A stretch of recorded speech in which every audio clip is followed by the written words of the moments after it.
शिक्षा क्या होती है प्रभु? हम आपसे जानना चाहते हैं। मनुष्य की अंतर्निहित पूर्णता को उजागर करना ही शिक्षा है।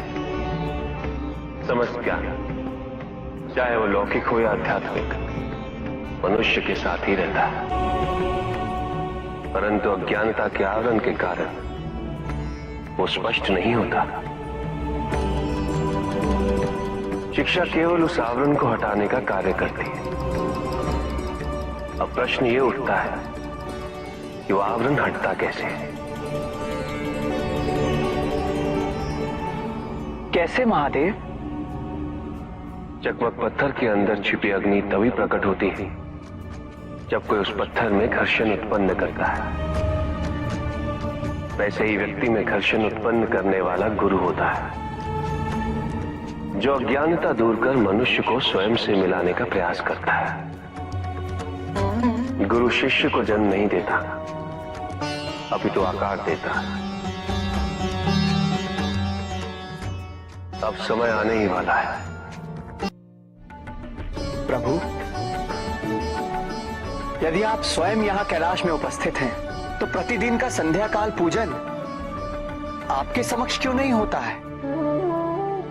पूजित का साक्षात सामने होना मन को भटकने नहीं देता,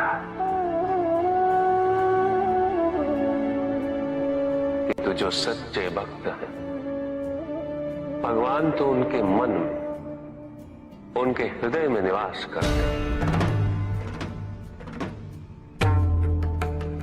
जिनके हृदय में श्रद्धा है,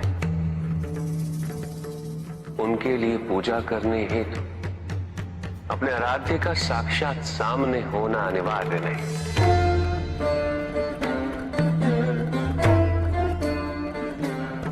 वो तो अपने मन के नेत्रों से प्रतिपल उनके दर्शन पा रहे हैं।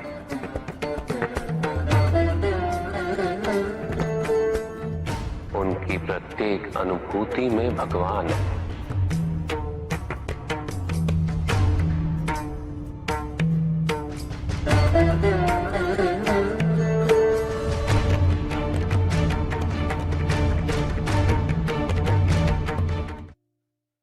एक असुर था, एग्रिव।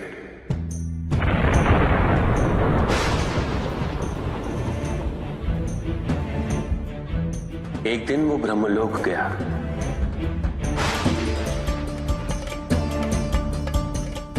और बड़ी ही चालाकी से उसने ब्रह्मदेव से चारों वेद प्राप्त कर लिए।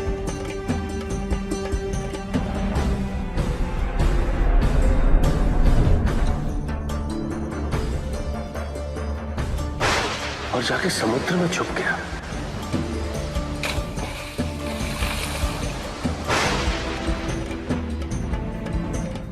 क्योंकि सारा ज्ञान वेदों में निहित है,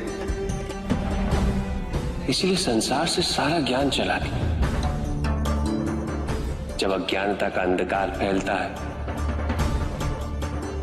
तो अधर्म बढ़ने लगता है। भगवान विष्णु सब देख रहे थे। उन्हें ज्ञात था कि शीघ्र पृथ्वीलोक पर प्रलय आने वाला है।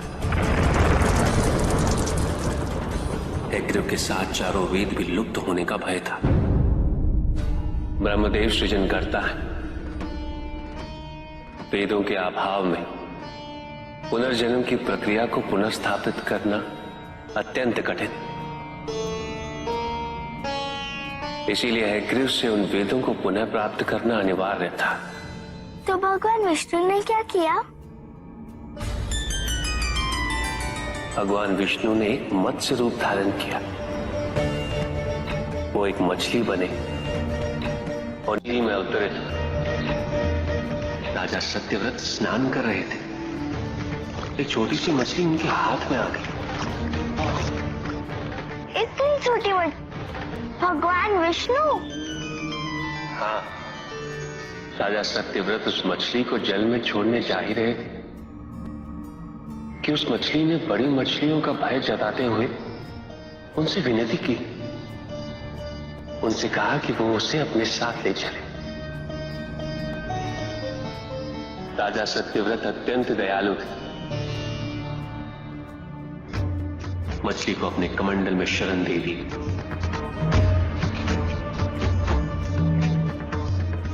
और अपने महल में ले गए। किंतु रात भर में मछली इतनी बड़ी हो गई कि कमंडल में रह पाना उसके लिए संभव ही नहीं था। और उसका बड़ा आकार देखने के पश्चात राजा सत्यव्रत ने उसे कमंडल में से निकालकर एक मटकी में डाल दिया।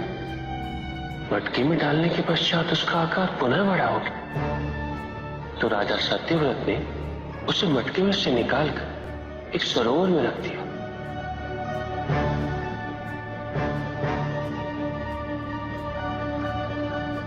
किंतु उस एक ही रात में सरोवर में रखने के पश्चात भी उसका आकार इतना बड़ा हो गया कि उसे नदी में रखना पड़ा। किंतु नदी में रखने के पश्चात भी उसका आकार पुनः बड़ा हो और इतना बड़ा हो गया कि यदि उसे महासागर में नहीं रखा जाता तो उसकी मृत्यु निश्चित थी। राजा सत्यव्रत उसे महासागर की ओर ले गए।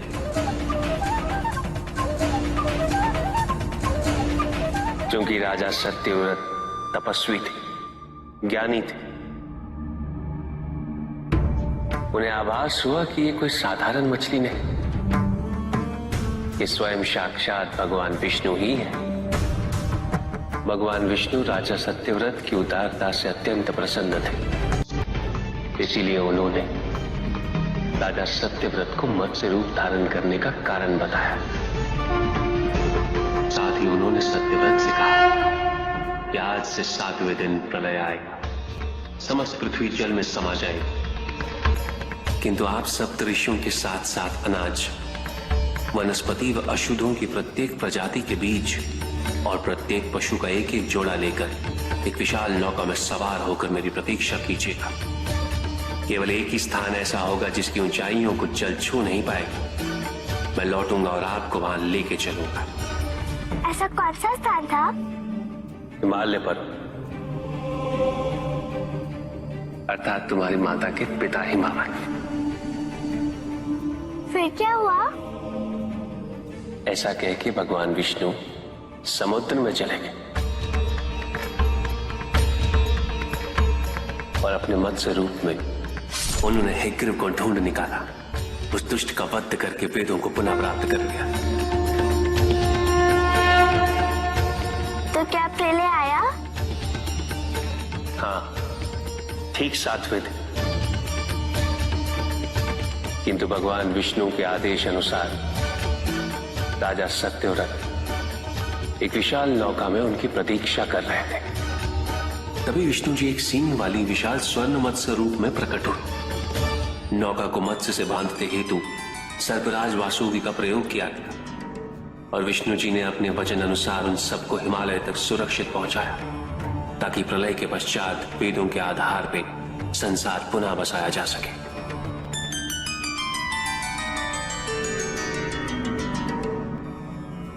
राजा सत्यव्रत मनु कहलाए। मनु अर्थात मानव जाति के प्रजनक। इसी प्रकार भगवान विष्णु ने न केवल वेदों को पुनः प्राप्त कर अपितु समस्त संसार का कल्याण भी। अर्थात भगवान हर संकट में अपने भक्तों की सहायता अवश्य करते हैं।